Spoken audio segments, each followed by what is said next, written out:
Alors, j'ai installé ce pare-soleil. Alors, le mode d'emploi, en fait, c'est le carton dans lequel il se trouve emballé.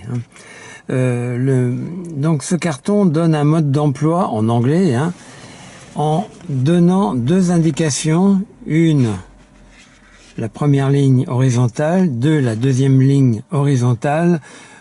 Sont deux manières de disposer ce pare-soleil, enfin cet écran sur le pare-soleil. Alors, en fait, vous comprenez, ici c'est une manière, et là c'est une autre manière, soit devant le pare-soleil, soit derrière le pare-soleil. Bon, ici nous avons une C3. Alors une C3 ancien modèle, c'est pas évident parce que le pare-soleil en fait n'est pas comme les autres, c'est-à-dire que j'ai dû insérer la sangle ici dans un interstice très petit, donc c'était pas évident. J'ai inséré donc cet écran, on va appeler ça l'écran solaire, devant le pare-soleil. Ici on va dire que c'est l'arrière quand je conduis. Voilà. Et donc là, je me suis placé vraiment en face du soleil, soleil couchant.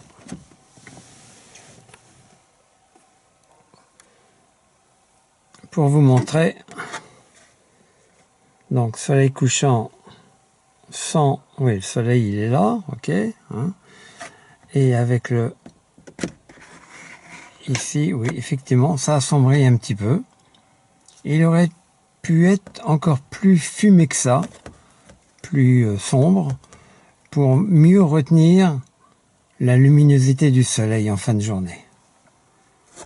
Alors le maniement est très simple, on peut le faire même d'une seule main, voyez.